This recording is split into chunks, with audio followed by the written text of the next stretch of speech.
if I can try to put some meat on the bones by thinking about the characteristics or some of the connotations associated with developmental evaluation, at least the connotations that I think of. So this is really from my perspective and trying to really unpack what exists in the literature around developmental evaluation. So the first characteristic that I think that is characteristic of developmental evaluation is that it reflects high level of interest in learning by the project team. Let me give you an example of that.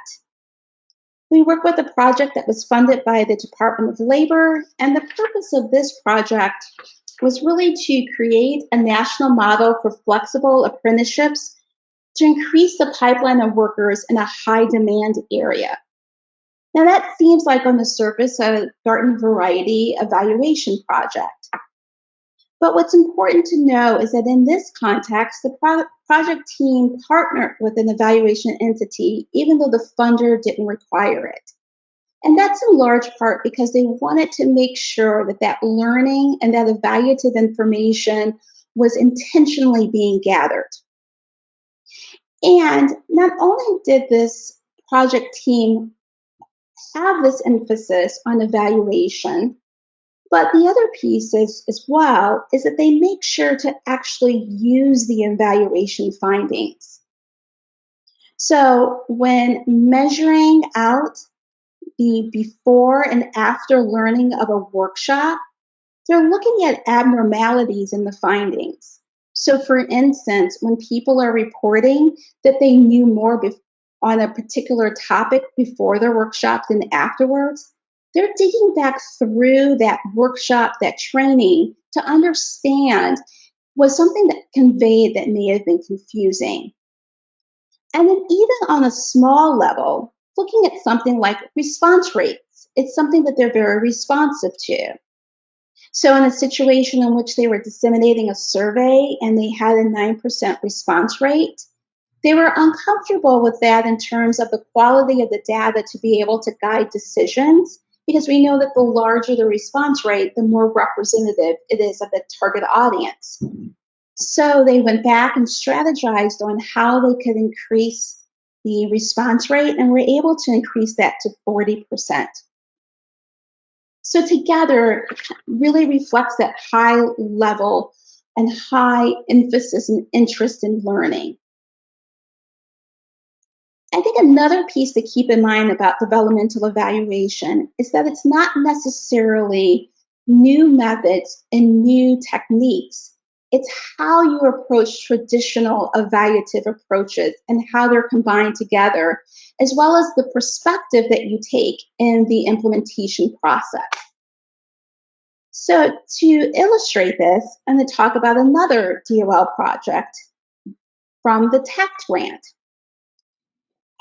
But before, let me lay the foundation in this regard. So if you think about traditional evaluation, you have the formative evaluation, and then you have the summative evaluation that's associated with that.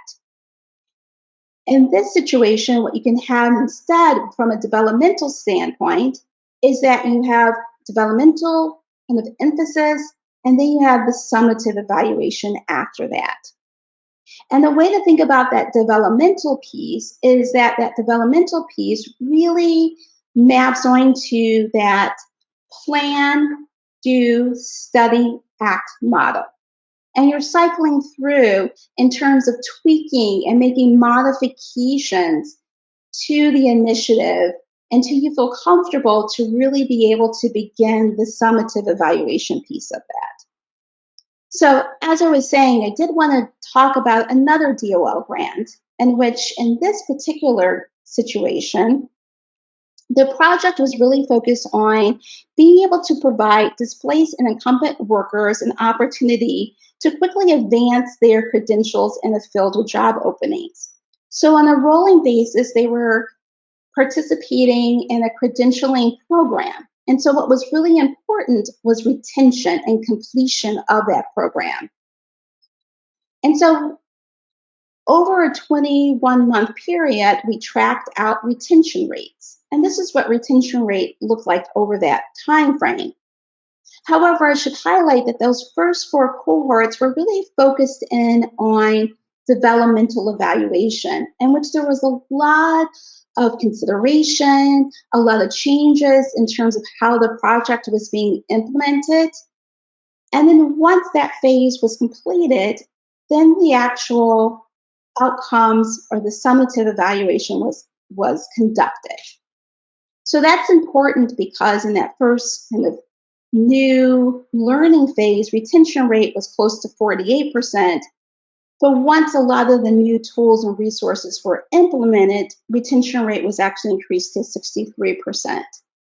So this is a way in which developmental evaluation can be folded into an evaluation, even though you're still primarily looking at and interested in summative evaluation components. I think another characteristic of developmental evaluation is really related to how the evaluator is really empowered to play a consultative role. So let me talk for a minute about what I mean by that. So when you're talking about definitions of evaluation, there's really a common definition that's used with evaluation. And a lot of that is really centered around this idea of determining the merit, worth, value, or significance. Okay? So then there's a more developmentally inspired definition as well. And in that definition, it's much more focusing on the use of social science research methods to systematically investigate the effectiveness of social intervention programs. And what's really key about that in terms of the differences in those definitions is that that first definition is much more focused on the accountability and the judging piece, whereas the second piece is much more focused on the improving and the learning piece. And so depending on what definitions that you bring to the project will impact on what the evaluator's role will be, as well as the perspective that the evaluator will bring to the project as well. And this has implications in regards to how the project team works together. So another aspect of this is that in thinking about the project team, when you're thinking about the evaluator playing a consultative role, you're looking at the evaluation from a much more team perspective. And you're looking at it much more from a collaborative perspective.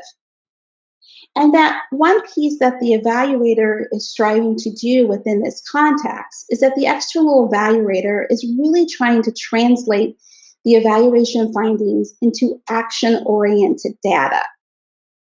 But what's really key to be able to do that and to really be able to accomplish that piece of it is that the project owners have to provide some transparency on the challenges and issues.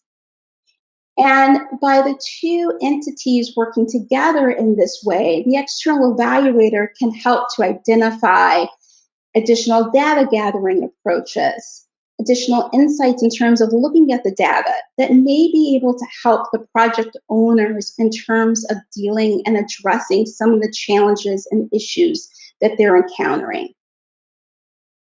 I did want to just go back to a moment too, when I was talking about the definitions of the differing definitions related to evaluation, I want to make clear that I'm not saying that accountability is not an important part of the evaluation. I think it is. And I think that accountability and what I call is the proving part is really key. But I also believe that proving is nested within improving. And if you focus in on the improving and you focus in on the learning component, you will be able to take care of the proving component. And that, but you won't necessarily be able to take care of the improving if you're only focused on the proving component. And then the final characteristic that I think that exists around developmental evaluation really relates to addressing ongoing emergent factors. And so when you're addressing ongoing emergent factors, you're able to do that because all the previous elements that we've talked about have already been addressed as well. And so because there's this high level of learning, because you're using traditional evaluative approaches, but you're using them in a slightly different way, and because the evaluator is empowered to play a consultative role, you're able to address varying emergent factors. And how does that play out in reality? So one piece in regards to how this actually looks in reality has a lot to do with the way in which the activity of the life cycle occurs. One challenge that sometimes can happen is that there are these varying decision points that are occurring within a project. And the data or the involvement of the evaluator is not necessarily in alignment with where those involvement points are occurring. So the evaluation can't really be used to inform the decision-making process because the decision is occurring outside of when those decisions are actually, the evaluation is not available when those decision points are actually occurring. So from a developmental evaluation perspective, one piece that you want to make sure that you're doing is making sure that there's much more alignment in regards to the involvement of the evaluation and when those decision points are actually occurring.